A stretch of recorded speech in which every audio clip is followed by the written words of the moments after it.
नवाब मलिकांना महायुतीमध्ये न घेण्याबाबत फडणवीसांच्या पत्रावरती सुप्रिया सुळेंनी नाराजी व्यक्त केलेली आहे। फडणवीसांचं सोयीप्रमाणे राजकारण आहे अशी प्रतिक्रिया यावरती सुप्रिया सुळे यांनी दिली आहे। फडणवीसांच्या पत्रामागे नेमकं काय षडयंत्र आहे माहीत नाही असं सुद्धा सुप्रिया सुळे म्हणाल्या।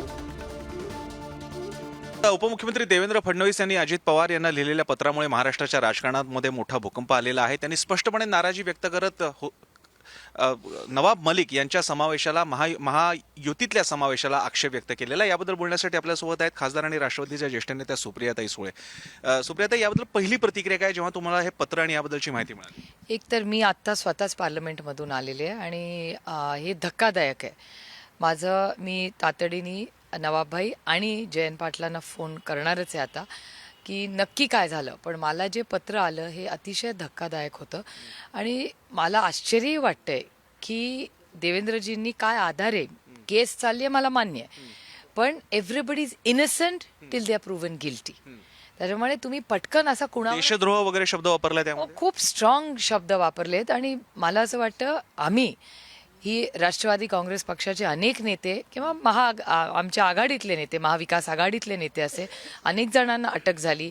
मग मला मागच्या काळात आठवतंय भुजबळ साहेबांवर आरोप झाले होते, त्यानंतर संजय राऊत साहेब असतील किंवा देशमुख साहेब असतील आणि आता नवाबभाई असेल, या सगळ्यांच्या कुटुंबाच्या बरोबर म्हणजे मी स्वतः भुजबळ साहेबांना भेटायला आर्थर रोड जेलमध्येही गेलेले आहे, कोर्टात अनेक वेळा गेलेले आहे।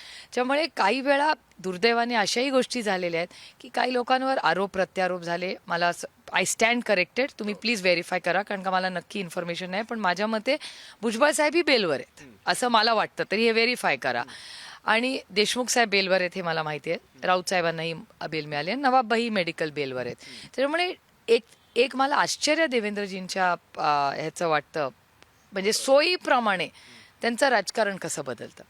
आणि दुर्दैवाने माझं म्हणणं आहे की नवाबभाई यांनी दोन गोष्टी सातत्याने केल्या आहेत की भारतीय जनता पक्ष म्हणजे भ्रष्ट जुमला पार्टी, तर ह्यांच्या विरोधात पोलखोल करायचं काम सातत्याने त्यांनी केलंय, पहिला मुद्दा। दुसरा, महाराष्ट्रातला जो ड्रग माफिया आहे त्या काळामध्ये प्रचंड त्यांच्या विरोधात जर ड्रग्सचं विरोधात कोणी काम केलं असेल तर ते नवाबभाईंनी हा ड्रग कार्टेल चा कंबरडं मोडण्याचं आणि एक्सपोज करायचं काम सातत्याने हे नवाबभाईंनी केलंय।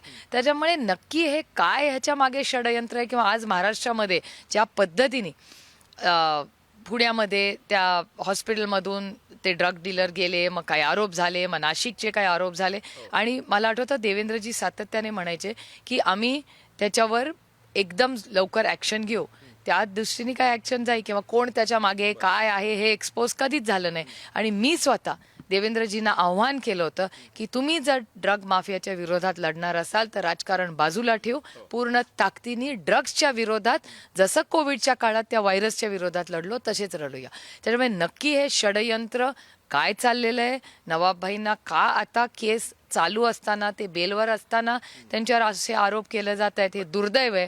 आणि राष्ट्रवादी काँग्रेस पक्ष हा नेहमीच आमच्या सगळ्या लोकांच्या बरोबर कितीही अडचण आली तर पूर्ण ताकदीने उभा। सुप्रियाताई, आपण राष्ट्रवादी पक्ष मागे राहतो उभा, पण ते ज्या राष्ट्रवादीत आहेत ते अजित पवारांबरोबर जाऊन बसले हाच तर मुद्दा आहे, मग तरी सुद्धा तुम्ही त्यांची बाजू घेताय, हे एक आश्चर्यकारक नाही? नाही, मी माणुसकी आणि सत्याच्या बरोबर उभे असते। आता त्यांची सीटिंग कोणी केली का, कारण का स्पीकर, मी पार्लमेंटमध्ये बसते, माझी पार्लमेंटची जागा मी नाही ठरवत, स्पीकर ठरवतात। त्याच्यामुळे नक्की कोणी बेनिफिट ऑफ डाऊट देताय त्यांना? बेनिफिट ऑफ डाऊट असं नाही, मी कधीच एक तर कुणावर खोटे आरोप करत नाही आणि माझ्या सगळ्या वागण्यांमध्ये सातत्य असतं। मी सोयीप्रमाणे राजकारण करत नाही, कारण का मी राजकारणात पक्ष उद्ध्वस्त करा, आईस म्हणजे इन्कम टॅक्स, सीबीआय, ईडी अशा भानगडींसाठी येत नाही आणि सत्ता काय नाही मिळाली तरी ओरबाडून द्या असले उद्योग मी करत नाही। मी मायबाप जनतेची सेवा करण्यासाठी राजकारणात आले। एवढं सगळं होत असताना अजित पवारांकडनं मात्र स्टेटमेंट येत नाही, हे तुम्हाला स्ट्रॅटेजिक वाटतं, टॅक्टिकल वाटतं? ते मला सांगता येत नाही, कारण का मी आत्ताच पार्लमेंटमध्ये आले आणि तुमचं युनिट नागपूरला असेलच, त्याच्यामुळे ह्या सगळ्याची उत्तरं तुम्हाला नागपूरमध्ये मिळतील। शेवटचा प्रश्न, वडेट्टीवार म्हणाले ही भाजपची स्ट्रॅटेजी आहे, त्यांना एकाच वेळी आमदार हवा सुद्धा आणि त्याच वेळी आपल्यावरती डाग लावून घ्यायचा नाही। नाही, डाग कसला, everybody is innocent till is proven guilty. जोपर्यंत आरोप सिद्ध होत नाही तुम्ही नवाबभाईंना कशा पद्धतीने आरोपीच्या चौकटीत उभी करताय। त्याच्यामुळे मी पूर्णपणे नवाबभाई, त्यांचं कुटुंब यांच्या मागे पूर्ण ताकदीने, सुप्रिया सुळे मागे उभी राहिली आहे, आजही राहील. आणि नवाब मलिकांना इथे राष्ट्रवादी शरद पवारांच्या राष्ट्रवादीमध्ये परत यायचं असेल तर दरवाजे उघडे आहेत. एकच राष्ट्रवादी काँग्रेस पक्ष या देशात आहे आणि त्याचे राष्ट्रीय अध्यक्ष आदरणीय शरद पवार आहेत. धन्यवाद सुप्रियाताई. पुढारी न्यूज बरोबर बोलण्यासाठी आपल्यासोबत होत्या खासदार सुप्रियाताई सुळे, ज्यांनी स्पष्टपणे या पत्राचा निषेध केलेला आहे, त्यातल्या शब्दाबद्दल आश्चर्य, धक्का आणि निषेध व्यक्त केलेला आहे आणि त्याचप्रमाणे एकच राष्ट्रवादी काँग्रेस पक्ष आहे असं सुद्धा त्यांनी म्हटलेलं आहे. जेव्हा आपण त्यांना विचारलं की नवाब मलिकांना परत यायचं असेल तर तुम्ही त्यांचं स्वागत कराल का? कॅमेरा पर्सन विकास प्रसन्न जोशी, नवी दिल्ली.